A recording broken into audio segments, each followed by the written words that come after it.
बहुत बड़े पैमाने पर अमेरिका के मुख्तलिफ शहरों में डोनाल्ड ट्रंप के खिलाफ, अमेरिका के इंतजामिया के खिलाफ प्रोटेस्ट हो रहे हैं। यह बात भी डोनाल्ड ट्रंप को, यानी ट्रंप एडमिनिस्ट्रेशन को परेशान कर रही है। इस वजह से लोगों का ध्यान भी कहीं शिफ्ट हो, तो इस वजह से डोनाल्ड ट्रंप यह कदम उठा सकते हैं कि वो ईरान पर अटैक करें, या यह भी हो सकता है कि यही इंसिडेंट जो अमेरिका के अंदर अलग अलग जगहों पर प्रोटेस्ट हो रहे हैं, इसी वजह से डोनाल्ड ट्रंप शायद हमले ना भी करें, कि कहीं ऐसा ना हो कि और ज्यादा उनके खिलाफ प्रोटेस्ट हो जाए। चूंकि उन्होंने क्या बताया कि जो वहां पर मिनापोलिस में यह हुआ है, तो मिनापोलिस में ये बड़े पैमाने पर ये चीजें हो रही है। मिनापोलिस में एक और इमिग्रेशन एजेंट ने मिनापोलिस में एक शख्स को गोली मार दी है। और आपको ये बता दें कि मशरिक़ वस्ता में अमेरिकी अफवाज की तश्कील पर जेडी वैंस का क्या कहना है। जेडी वैंस ने कहा है कि हम सिर्फ इस बात को यकीनी बनाना चाहते हैं कि हमारे पास इख्तियारात मौजूद हैं, यानी हम सलाहियत रखते हैं और हम जो चाहे कर सकते हैं, जब चाहे जहां कर सकते हैं और जहां चाहे वहां हमला कर सकते हैं। खित्ते में हमारी बहुत सी कुव्वतें हैं। अगर खुदा न करे ईरानियों ने कोई बहुत अहमकाना काम किया, यानी कि उनके अंदाज में गॉड, तो हमारे पास जवाब देने के लिए जरूरी वसाइल मौजूद थे। अब आपको बता दें कि क्यों अमेरिका में भी खुद दाखिली इंतशार बढ़ गया है। शनिचर के रोज मिनापोलिस में जो इमिग्रेशन एजेंट्स हैं, उनकी तरफ से एक और शख्स को गोली मारकर हलाक करने के बाद पूरे अमेरिका में मुजाहरों का सिलसिला जारी है। यह हालत है, यानी कि जिस चीज को बुनियाद बनाकर अमेरिका इतनी दूर ईरान पर हमला करना चाहता है, खुद अमेरिका के अंदर जो आइस एजेंट्स हैं, यानी immigration and custom enforcement officers हैं, वो खुद अमेरिका के फेडरल एजेंट्स जो हैं वो लोगों को गोलियों का निशाना बना रहे हैं और वहां पर बड़े पैमाने पर अमेरिकी इंतजामिया के खिलाफ प्रोटेस्ट हो रहे हैं। एलेक्स प्रीटी, एक 37 साला नर्स, मिनीपोलिस में रेनी निकोल गुड की इससे पहले की शूटिंग के बाद वफाकी एजेंटों के हाथों हलाक होने वाला दूसरा शख्स है। अब आप सोचें कि दो ऐसे एजेंट्स को, रिसेंटली दो लोगों को आइस के एजेंट्स ने, यानी immigration and custom enforcement agent से गोलियां मारी है, जिसके नतीजे में अमेरिका में खुद खल्फशार है। अमेरिका के लोग ही डोनाल्ड ट्रंप और ट्रंप निजाम के खिलाफ जो है सड़कों पर है। अब आपको फिर वापस इधर ले आते हैं कि क्या कुछ चल रहा है ईरान और अमेरिका के बीच। IRGC air space force commander का क्या कहना है। IRGC यानी ईरानियन रिवॉल्यूशनरी गार्ड कॉर्प्स, तो रिवॉल्यूशनरी गार्ड कॉर्प्स, इन्होंने क्या कहा है, जिसे पासदाराने इनकलाब भी कहा जाता है, स्पेशल बिल्कुल एक फोर्स है ईरान की। उनके कमांडर का कहना है कि Trump talks too much, Trump बहुत ज्यादा बोलते हैं, but he should be sure he will get his answer on the battlefield. लेकिन उनको इस बात पर यकीन रखना चाहिए कि उन्हें जंग के मैदान में इसका जवाब दिया जाएगा। ये खामनेई के ये कमांडर ये कह रहे हैं। दूसरी तरफ the United states of America को कौन कह रहा है, गवर्नर ऑफ मिनेसोटा। आपको मैं बार बार उधर ले जा रहा हूं कि गवर्नर ऑफ मिनेसोटा के गवर्नर यूएसए को क्या कह रहे हैं, प्रेसिडेंट को, कि president Trump must withdraw thousands of officers after a horrific shooting carried out today by federal agents. जो आइस यानी कि वही बार बार मैं दोहरा रहा हूं, immigration and custom enforcement officers ने जो गोली मारी है, दूसरा वाकया, उसके बाद से पूरे अमेरिका में प्रोटेस्ट भी हो रहे हैं। अब आप सोचें कि जो मिनेसोटा के गवर्नर हैं, उन्होंने डोनाल्ड ट्रंप को कहा है कि आप फौरन हजारों जो ऑफिसर्स वहां पर आपने तैनात किए हैं उनको वहां से हटाइए, बेदखल कीजिए। तो ये हालात खुद अमेरिका के अंदर हैं। अब आपको बता दें कि ईरानी मुसल्लह अफवाज ने अमरीकी अड्डों की मेजबानी करने वाले ममालिक को खबरदार किया है। जितने भी ईरानी मुसल्लह अफवाज, उनका कहना है कि जितने भी मिड ईस्ट में या आसपास के जो देश हैं जहां पर अमेरिका के फौजी अड्डे होंगे, वो खबरदार रहें। क्या खबरदार किया, उनका कहना है कि ये अड्डे जायज अहदाफ होंगे, यानी कि अगर अमेरिका ने हम पर यानी ईरान पर हमला किया तो ईरान इन अमेरिकी अड्डों को निशाना बनाएगा, फिर चाहे वो अड्डा यूएई के अंदर हो, चाहे वो अड्डा जॉर्डन के अंदर हो, चाहे वो अड्डा कहीं और हो पड़ोस के किसी मुल्क में। तो ईरान के खिलाफ किसी भी अमेरिकी जारहियत की सूरत में खित्ते में मौजूद तमाम अमेरिकी अड्डों पर फौरी फौजी हमले किए जाएंगे। यह वार्निंग क्यों आ रही है? कहीं ना कहीं जो ईरानी फौजी जनरल हैं उनको भी इस बात का एहसास है कि आखिर इतने बड़े जो फौजी मूवमेंट अमेरिका की जानिब से की गई है उसका कुछ तो मकसद होगा। अब आपको ये बता दें, ट्रंप लाइकली फेवर्स अ वेनेजुएला सॉल्यूशन।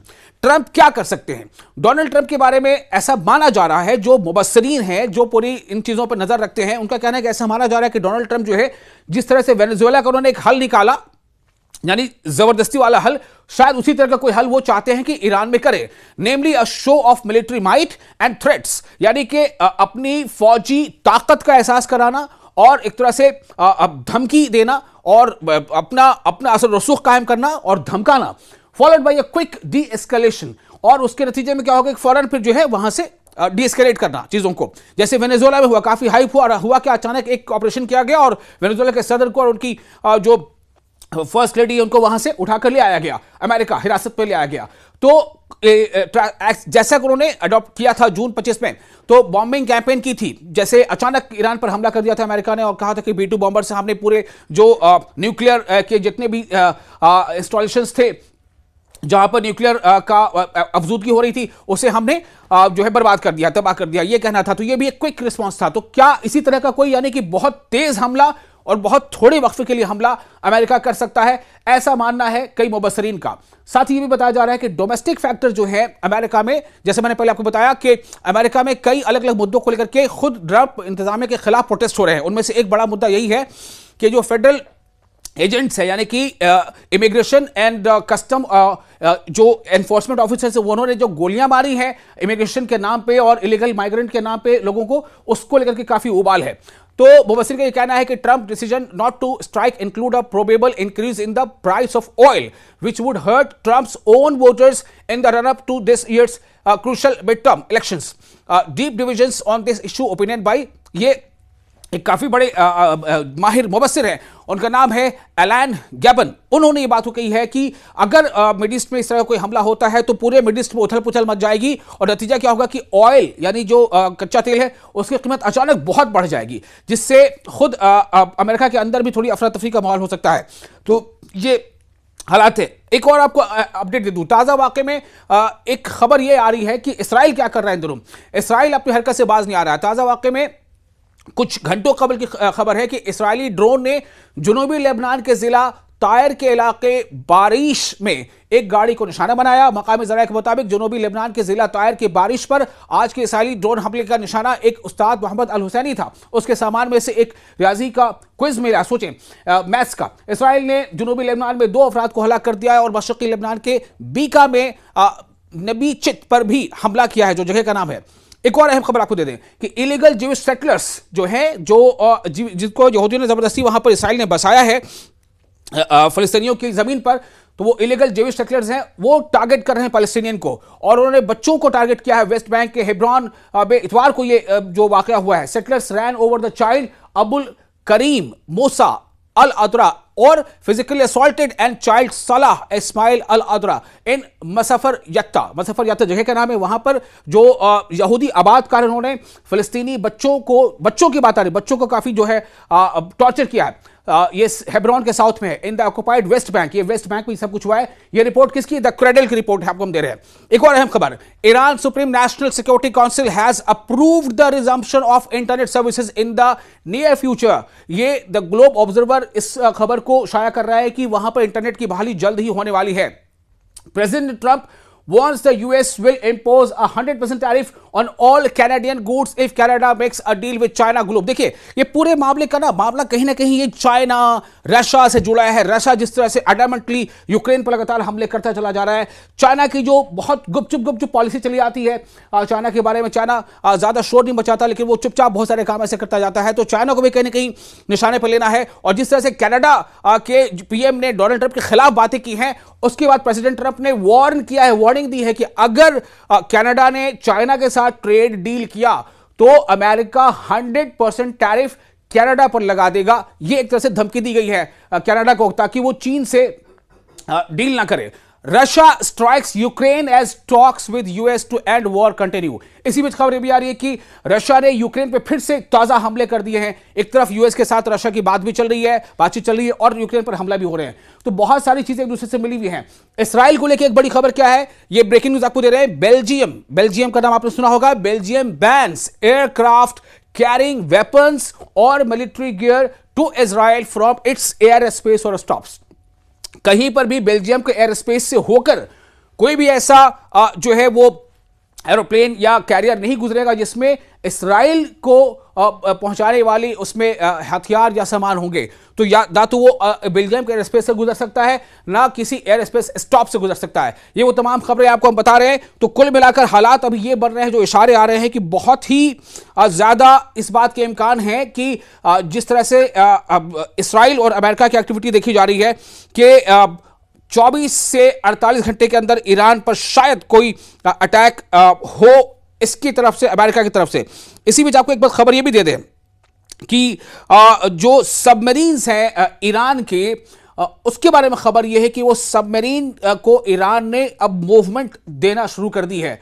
और ये मूवमेंट इसलिए है कि ताकि इस बारे में ये बताया जा सके कि जो फ्लाइट कैरियर्स हैं यूएस के, उसको जो है नुकसान भी पहुंचाया जा सकता है। और आपको एक और खबर बताती है कि ईरान के आईआरजीसी ने फारस की खाड़ी के पास स्थित अमेरिकी वॉरशिप यूएसएस अब्राहम लिंकन, जिसका नाम है CVN-72, उसका ड्रोन से एक बेहद ही नजदीकी फुटेज लिया है और जो जवाबी कार्रवाई की तैयारी का संकेत है। यानी कि आप सोचिए, जो इतना बड़ा लिंकन, अब्राहम लिंकन जो युद्ध पोत है, वॉरशिप, उस पर अमेरिका इतना फख्र भी कर रहा है, चूंकि जाहिर है वो काफी बड़ा, उससे बहुत सारे करियर्स जो है उसमें वहां से लॉन्च हो सकते हैं।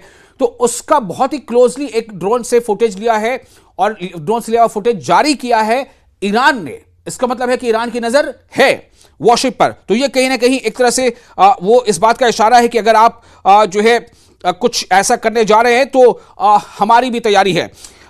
Iran threatens to destroy the US carrier USS Abraham Lincoln with hypersonic missiles, इस तरह की धमकी दी गई है।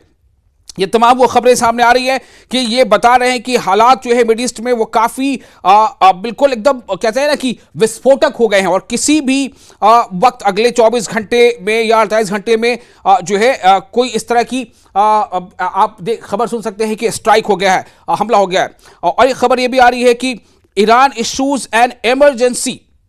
Iran has closed its airspace to low-flying VFR and general aviation flights, signaling heightened security measures amid rising regional tension.